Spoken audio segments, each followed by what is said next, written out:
Здравствуйте, вы смотрите новости в прямом эфире. В студии Влад Давыдов. Смотрите в выпуске. 15 тысяч доз «Спутника Ви». В Якутии поступила очередная партия вакцины против коронавируса. Как идет прививочная кампания в регионе? Модернизация объектов в райцентре Горного района. Идет подготовка к запуску 2 котельных, баня и авиапорт. День памяти. Ровно 32 года назад были выведены советские войска из Афганистана. В Якутске и районах возложили цветы.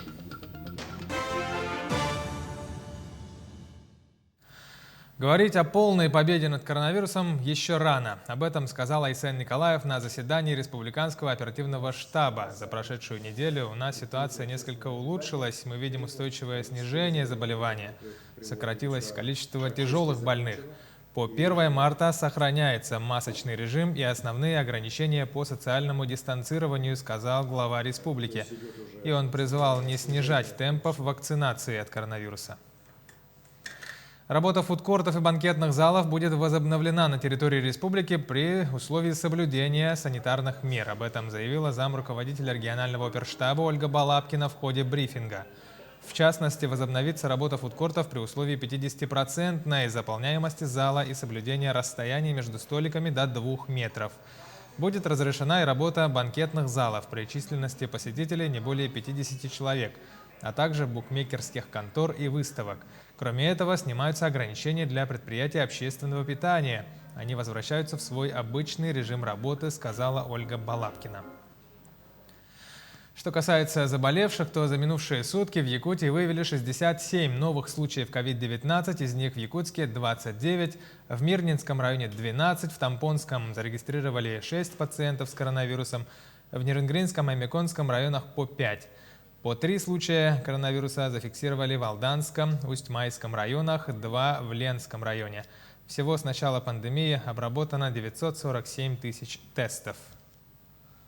Необходимо обратить внимание, что на настоящий момент в республике остаются меры, необходимые для самоизоляции для граждан пожилого возраста старше 65 лет и лиц с хроническими заболеваниями. Остается масочный режим, режим соблюдения социальной дистанции, а также непосредственно не снят режим нахождения на удаленной работе более 50% от численного состава учреждений и организаций. В Тамбонском районе ситуация с COVID-19 после резкого подъема заболеваний сейчас уже стабилизируется. О текущей ситуации из Хандаги передает Мария Винокурова. В Хандаге на лечении в ковидном отделении находится 15 человек. В палате интенсивной терапии 2, в провизорном 3, на амбулаторном 60 человек, из них 18 дети. Контактных лиц остается 150 человек. На самоизоляции под наблюдением медицинских работников. За неделю сделано ПЦР-анализов 152, ИХ-анализов 22, из них 5 положительных. Наше ковидное отделение рассчитано на 30 коек, имеется провизорное отделение и палата интенсивной терапии. По сравнению с прошлой неделей в настоящее время обстановка стабилизировалась.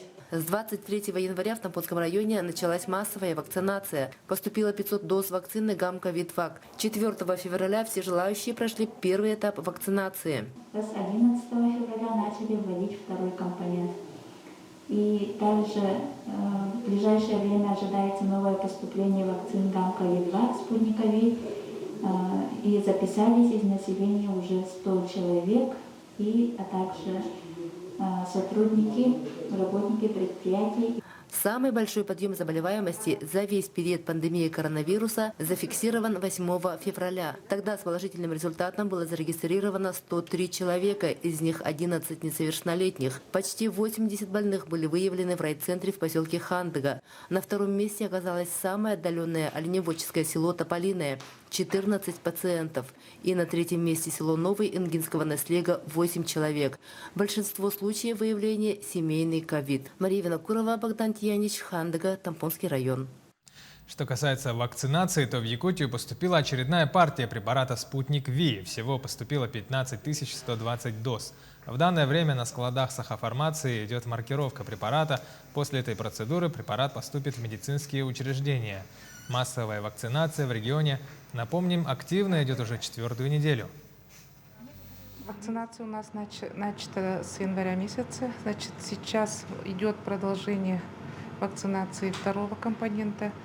Значит, в день примерно от 60 до 80 без выходных и с выездами в организации. И в поликлинике в 3 кабинетах. Значит, на сегодня привито около 2500 граждан. И мы стараемся прививать по специфике нашей больницы граждан старшего поколения, старше 60 лет. И, конечно, старческого гериатрического возраста 75 лет. К другим новостям глава Якутии Айсен Николаев встретился с главой Амгинского района Николаем Архиповым. Речь шла о текущем состоянии дел и планах социально-экономического развития Амгинского района. В 2022 году Якутия отметит 370-летие Амгинской слободы и 350-летие землепашества. В рамках празднования 2 исторически значимых для всей республики дат в Улусе планируется проведение целенаправленной работы по увеличению площади посева и районированию зерновых культур, укреплению кормозаготовительной базы. Илдархан поддержал предложение главы Амгинского улуса по созданию республиканского оргкомитета по празднованию 350-летия землепашества Якутии и утверждению отдельного плана мероприятий.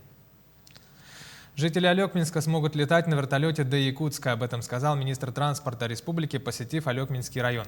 О том, как будут организованы рейсы, в сюжете Елены Фаст. С 1 марта алекминчане получат возможность совершить выезд до Магана на вертолете. Об этом сообщил министр транспорта и дорожного хозяйства Якутии. Будет регулярные рейсы уже начиная с 1 марта на вертолете Ми-8 МТВ по маршруту Алекминск-Маган. Время в пути 2 часа 40 минут. Билеты будут субсидироваться. Частота рейсов будет порядка 2 раз в неделю. Работы на поле аэропорта Алекминск идут в соответствии с графиком и должны завершиться в срок. Кроме воздушного сообщения будет задействован и речной флот. Речной порт готов принять дополнительные рейсы. Мы сегодня говорим о том, что мы усиливаем контингент речных судов, которые задействованы на пассажирских перевозках. Соответственно, сюда придет новое судно «Валдай» на подводных крыльях, которые имеют места для инвалидов, имеют более комфортабельные кресла, систему кондиционирования, мультимедиа-систему, да, и имеет на борту санузел. И, соответственно, мы увеличиваем контингент речных судов, и более того, мы будем дополнительно уже предусмотрели субсидирование общего количества, увеличенного количества рейсов для пассажиров. Транспортная доступность остается основным вопросом алекминчан. Сегодня мы договорились о том, что будут выполнены дополнительные работы по не менее 50 километров дополнительных дорог по обустройству так называемой полки на участках возле сел Санаяртах, возле села Урицкое. Отдельными участками весной будут смотреть. Действительно, на этот день учтены практически все вопросы, озвученные ранее как постановочные. Елена Фаст, Максим Копылов, Алекминск. В райцентре Горного района в Бердигостяхе идет подготовка к запуску 2 котельных «Баня» и «Авиапорт». На сегодняшний день в котельной «Баня» остались работы по электропроводке и подключению к газовой сети. А в котельный «Авиапорт» идут теплотехнические монтажные работы. Перевод котельных с дорогостоящих видов топлива, газоконденсатного и сырой нефти на природный газ – одно из эффективных направлений теплоснабжения. К тому же техническое перевооружение котельных даст экономическую эффективность. Об этом сообщили специалисты. Генеральным подрядчиком по переводу на газ котельной «Баня» села Бердигостях является ООО МИП «Сахэнергоэффект», город Якутск. В данное время завершены работы по технической части, остались работы по электромонтажной части и по монтажу ГРУ. 32 года назад, 15 февраля, из Афганистана были выведены советские войска.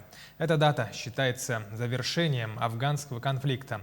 Порядка 15 тысяч человек – такова официальная цифра потерь советской армии в той войне. Павших героев вспомнили и в столице республики. К мемориалу воинов-афганцев возложили цветы в память о погибших. Участие приняли ветераны боевых действий, а также кадеты Якутского института водного транспорта. Наши солдаты и офицеры были там, с честью выполнили свой долг, честь им и хвала. И в этот день мы просто обязаны помнить об этом, потому что многие из них оставили там свои жизни. Многие из тех ребят, которые сегодня пришли, ну уже ребятами их не назовешь, это уже все солидные мужчины, все в возрасте. Многие там оставили своих друзей, поэтому они будут сюда приходить, и мы вместе с ними будем. И главное, чтобы молодежь это все видела и помнила. Мероприятия, посвященные памятной дате, прошли в районах республики. Например, в Усть-Нере Аймяконского района в этот день традиционно привели в порядок площадь, возложили цветы к монументу памяти, также провели различные мероприятия и классные часы в школах. Сегодня мы возлагаем цветы и наша благодарная память тем, кто защищал интересы нашей Родины за пределами нашей страны. Мы благодарим их за честность, самоотверженность, за мужественное и добросовестное исполнение своего интернационального долга. В музее имени Ярославского в Якутске открыли выставку, посвященную столетию первого героя Советского Союза из народа Саха, красноармейца Федора Попова. На выставке представлены личные вещи, документы, награды героя, а также экспонаты Батаринского музея, комплекса имени Федора Кузьмича Попова и Мегина Хангаласского краеведческого музея. Кроме этого, представлена реалистичная диорама форсирования Днепра 1943 года. Для всех желающих выставка в Якутском государственном музее имени Ярославского продлится до 19 марта.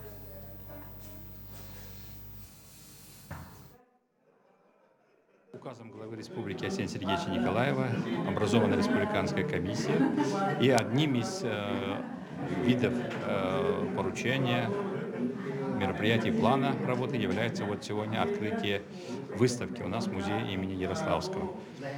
Вот поэтому сегодня собрались, здесь переехали из Мегино-Хангаласского района, из родного района, привезли больше 150 экспонатов для нас, горожан. То есть экспонаты здесь экспонируются, ну, в смысле, выставлены, некоторые впервые. Я думаю, что будет всем интересно. Ну, а работы всех наших музеев, все, что мы делаем для будущих поколений. Таковы новости к этому часу. Итоги дня смотрите на телеканале Якутия-24 в 20 часов 00 ровно. Также за новостями следите на наших сайтах Як24 и nvkonline.ru. До встречи в эфире. Оставайтесь с нами.